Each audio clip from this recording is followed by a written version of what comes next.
السلام عليكم ورحمة الله وبركاته. النهاردة ان شاء الله هنعمل فيديو سهل وسريع. هنعمل غدا النهاردة فراخ كنتاكي ورز بالخلطة اهي. سامعين صوت الفراخ؟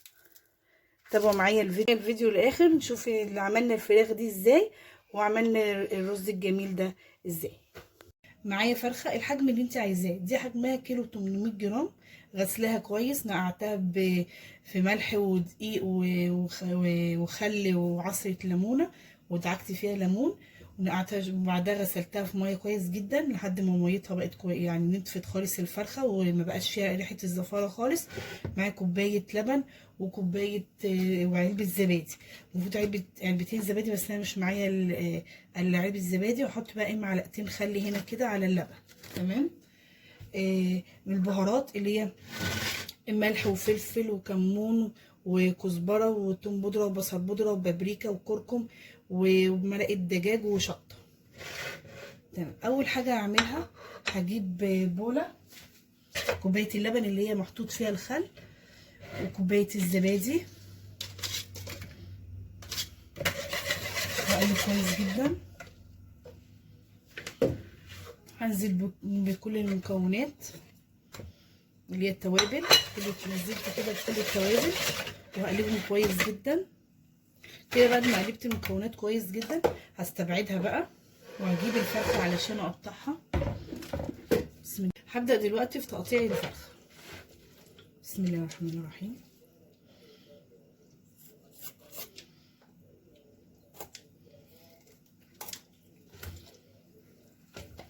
واحده واحده كده معاكي.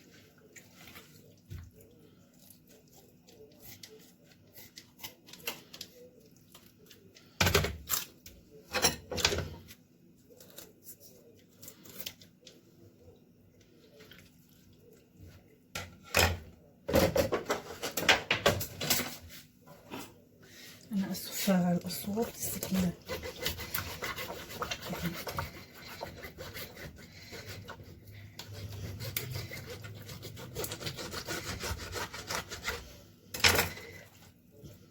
كده. انا قسمت الفرخه الصدور لوحدها والوراك لوحدها، وهقسم الورك على جزئين.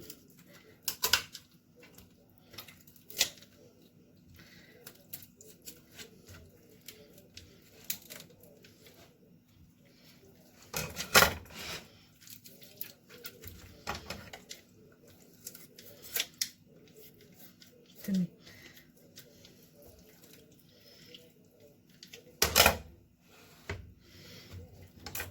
كده. الصدر قسمته على 2 والورك اهو. بسم الله الرحمن الرحيم. تدريج بس ايه عشان السكينه ما تجيش فيكي. بس اول حاجه بقى الورك هاخد الدبوس لوحده والصفحه لوحدها.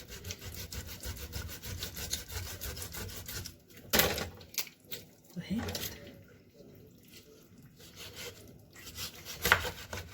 بالطريقه دي. خدت الدبوس لوحده والفرخه اشقه شقه وشقه كمان كده. بسم الله الرحمن الرحيم.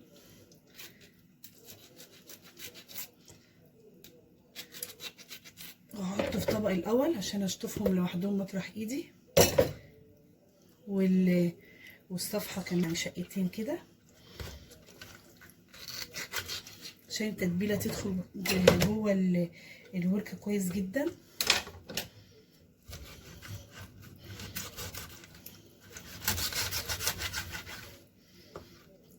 ده هعمل فيه بردك زي ما عملت في التاني كده. بعد ما قطعت الورك التاني انا كمان قطعت الصدر على 3 قطع، وخدت الجناح لوحده. اقطع الصدر ده بقى معاكم على 3 قطع عشان الصدر عندي كبير شويه. بسم الله الرحمن الرحيم. عايزه تقطعيه على قطعتين طبعا، دي حاجه تريحك. التقطيعه دي بقى براحتك خالص. وطبعا كل قطعه بتديها فتحتين كده عشان التتبيله بتيجي جواها حلو، تاخد من التتبيله حلو. بسم الله الرحمن الرحيم.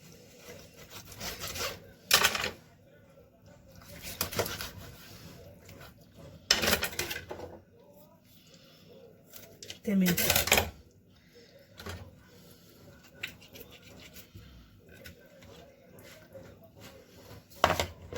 ممكن تقطعي الصدر على قطعتين. انا اروح اشطفها كويس جدا وارجع لكم. بعد ما شطفت الفراخ كويس جبت التتبيله اللي انا عملتها، وهحط بقى قطع الفراخ في التتبيله. بسم الله الرحمن الرحيم. وانا خدت الرقبه لوحدها، شلتها لوحدها. ممكن تستغني عنها خالص، ما تعمليهاش فراخ كنتاكي، تبقى لوحدها. بسم الله الرحمن الرحيم. بس انا بقى اسيبها في التتبيله دي لمده ساعه ساعتين، الوقت ايه اللي هو فاضي عندي. هسيبها بقى في التلاجة، ادخلها التلاجة او اسيبها بره على الرخامة. انت ممكن تعملي التتبيلة دي من بالليل، والصبح تطلعيها الصبح، او وقت ما انت هتبدأي تحمري الفراخ الكنتاكي وتبدأي فيها. مش هسيبها بقى في التلاجة شوية وارجع لكم. دلوقتي طلعت الفراخ بعد ما سبتها في التلاجة تاخد تتبيلة لمدة ساعتين. انا سبتها ساعتين بالظبط، كان ورايا شوية حاجات كده خلصتها. فاول ما خلصتها قلت بقى اعمل غدا. جبت طبق كبير فيه دقيق وكوبايه نشا ومعلقه بيكنج باودر والبهارات اللي هي ملح وفلفل اسمر ومرقه دجاج وتوم بودره وبصل بودره وبابريكا وكركم. تمام، هقلبهم مع بعض. وفي حله على النار حطيت زيت. هنا كده عندي حله اهي على النار. انا هقلي الكنتاكي في حله عشان هو بيعوز زيت كتير، عشان احنا يعني ايه بنسويه في الزيت، مش بنحمره بس، عشان الفراخ بتبقى نيه. تمام، انا هزود الزيت. انا خلاص حطيت كميه الزيت على النار، سبته يقدح مع نفسه. وهنا بقى ايه، هاجي بقى اغلف في الفراخ عشان نعملها كنتاكي زي ما قلنا. بسم الله الرحمن الرحيم. هقلب الدقيق مع هقلب الدقيق مع النشا مع البهارات اللي احنا حطيناها. بسم الله الرحمن الرحيم. بس كده هاخد بقى الفراخ ده بس تقريبا كده. بسم الله الرحمن الرحيم. انا قطعها قطع صغيره عشان انا عندي ايه اطفال. انت طبعا عايزاها قطع كبيره براحتك، يعني التقطيعه دي حسب ما انت عايزه. الورك على 2، عايزه تقطعيه على 3 لو كبير شويه. الصدر على 2 على 3، اللي يريحك. دي بتبقى ايه حاجه اختياري ليكي انت. انا بعد ما عملتها في الدقيق كده، هروح منزلاها في الميه كده دقيقه واحده، واروح ايه مطلعاها ومنزلاها تاني في الدقيق. عايزه تكتفي بالدقيق بس من غير ميه ماشي، عايزه تكرري الميه دي مرتين عشان تعمل طبقه كريسبي كويسه اللي انت عايزاه. واروح حطاها كده في جنب، واروح واخده برده قطعه من الفراخ، واكرر تاني نفس اللي انا عملته في الاولانيه هعملها تاني.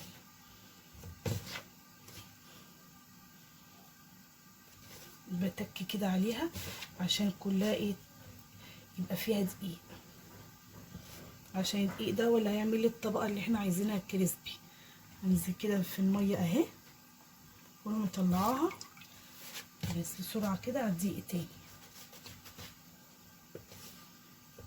اكرر عن الخطوه دي كذا مره، مش انا اكررها مره واحده في كل قطعه من الفراخ. عايزه تكرريها كذا مره كرريها، بس انا اكررها بقى كذا مره في قطع الفراخ كلها. في قطع الفراخ كلها هعمل نفس الخطوات دي. هعمل معاكم كمان اخر قطعه عشان ما اطولش معاكم الفيديو. بسم الله الرحمن الرحيم. في الدقيق كده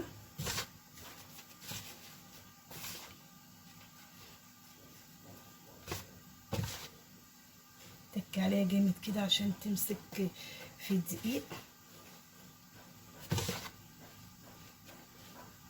نفضيها كده من الدقيق وتنزليها في الميه تقريبا كده، تشيليها من الميه ترجعيها تاني في الدقيق.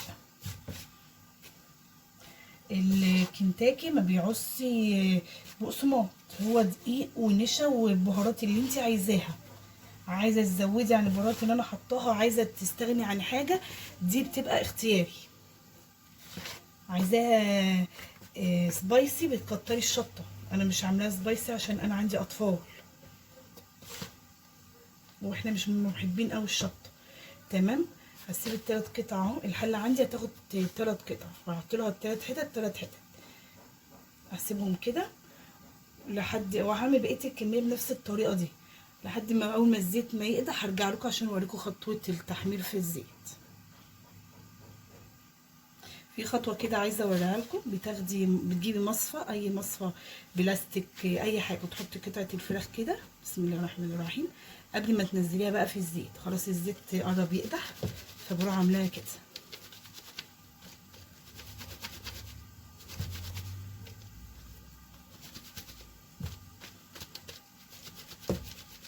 تمام اهي بالطريقه دي كده. نروح بقى للزيت. الزيت هنا اهو هختبره كده اهو اتقدح. هنزل بقى قطع الفراخ، بسم الله الرحمن الرحيم، بالراحه خالص، خدي بالك. بسم الله الرحمن الرحيم، بسم الله الرحمن الرحيم. بس كده. لو عايزه تحطي قطعه رابعه حطي، انا ممكن احط قطعه رابعه. بسم الله الرحمن الرحيم. بس كده. اديها بس تاخد تقليبه جامده كده، يعني تتحمر حلو قوي كده. هسيبها بقى في الزيت شويه كده، واروح موارده الغطا الحله بالطريقه دي، 5 دقايق بالظبط. وهوطي النار خالص، اخليها هاديه، علشان انا بسوي الفراخ الكنتاكي في الزيت. انا مش سلقاها، انا عاملاها نيه قدامكم. تمام. هسيبها بقى مغطيها كده، واسيب لها شويه كده البخار يطلع منها. 5 دقايق بالظبط، مش 10 دقايق، 5 دقايق. واروح موطيه، بس مش هوطي على الاخر. تمام.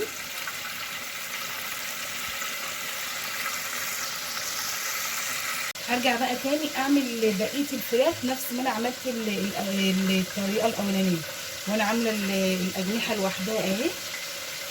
تمام. واتك عليها كده، واضغط عليها جامد خالص كده بايدي. انا بقى هسيبهم في الزيت لمده 5 دقايق، واروح موطيه النار. انا بعيد معلش التفاصيل تاني، معلش عشان نركز بس مع بعض، اني انا بسويهم في الزيت، لان زي ما انتم شايفين الفراخ اهي نيه. لو انا نزلت اللهم صل على النبي الفراخ كنتاكي في زيت هادي من قبل ما ياخد الصدمه دي، الطبقه اللي فيها كلها تقع في الزيت. فعشان كده انا بعلي الزيت، واول ما وانا بنزله بيبقى الزيت حامي جدا، وبعد كده اهدي على النار واحده واحده.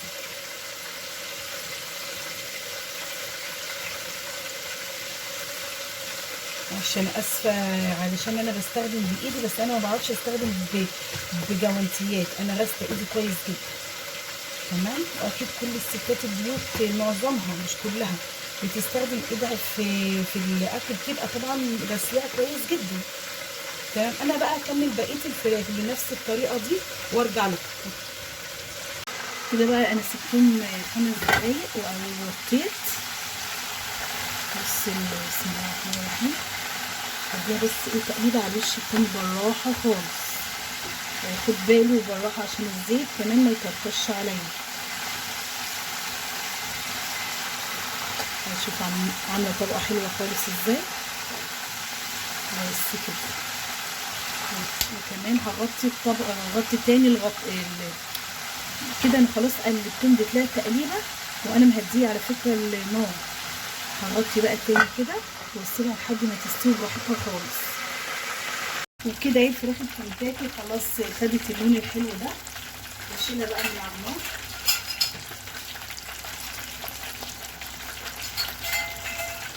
مساعدة دي. وبكده فراخ الكنتاكي اهي خدت لون كويس جدا، اللون ده حلو قوي. هشيلها بقى من على النار بالراحه. بسم الله الرحمن الرحيم. اهي.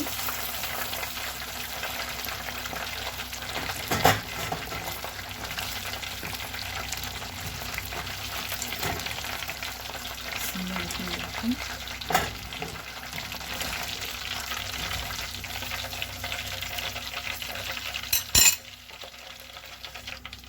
وكده اهي الفراخ طلعتها اهي من الزيت اهي، حطيتها على ورق مناديل. احط بقى تاني. بسم الله الرحمن الرحيم. صل على محمد. صل على محمد. عايزه تشيلي الجلد بتاع الفراخ شيليه براحتك، دي اختياري يعني. عايزه تعمليها بالجلد، عايزه تشيليها الحاجه اللي هي تريحك بس. وهغطي عليها برضه، هغطي عليها اهي، واعمل معاها زي ما عملت ايه مع الاولانيين مع دول اهي. سمعي الصوت. نعمل بقى دلوقتي ايه الرز. معايا كوبايتين رز او اي عدد الكوبايات اللي انت عايزاه حجم افراد الاسره. معايا الملح كوبايتين رز عليهم معلقتين صغيرين ملح، معلقتين صغيرين كركم، نص معلقه صغيره قرفه، شعره شطه، وشعره بسيطه فلفل اسمر. والبصلايه هي هشوحها على البوتاجاز. حله هي على النار، معلقه زيت، معلقه زبده. عايزه تكتفي بالزيت بس، زيت وسمنه براحتك. الحاجه الماده الدهنيه دي بتبقى اختياري وحسب اللي انت عايزاها.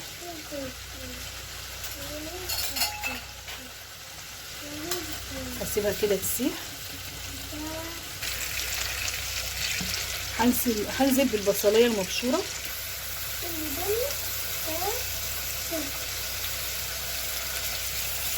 هشوحها كده حلو قوي وخليها تدبل وتدي لون بس ذهبي، ما تتحرقش او تبقى زي بصله السمك، لا تبقى لون. اول ما تدي لون ذهبي هرجع لكم.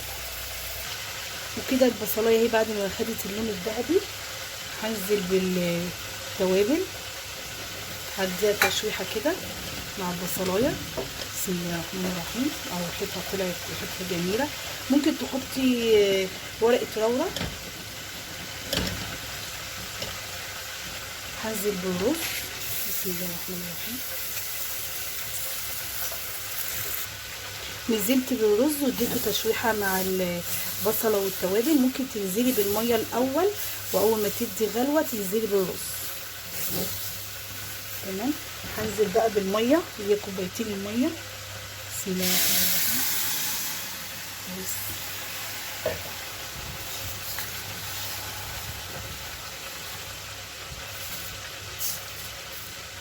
واديها تقليبه حلوه كده واغطيها.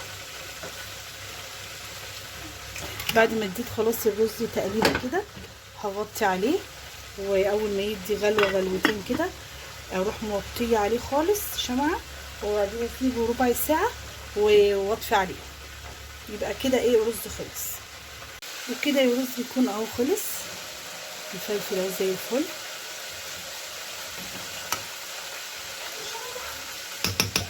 كده الرز يكون خلاص انا خلصته وهطفي بقى عليه خلاص، ونستنى الفراخ لحد ما تطلع. وبكده يكون الرز خلص والفراخ بتاعتنا اهي خلصت. هفتح لكم واحده عشان تشوفوها معايا. بسم الله الرحمن الرحيم. اهي هي سخنه جامد، الفراخ اهي مستويه ومفيهاش دم زي الفل اهي. وبكده يكون الفيديو بتاعنا خلص. عملنا النهارده فراخ كنتاكي في البيت، الكميه دي كلها من فرخه، وعملنا كوبايتين رز بالخلطه. وبكده وصلنا لاخر الفيديو. كانت معكم ايمان هلال، والسلام عليكم ورحمه الله وبركاته.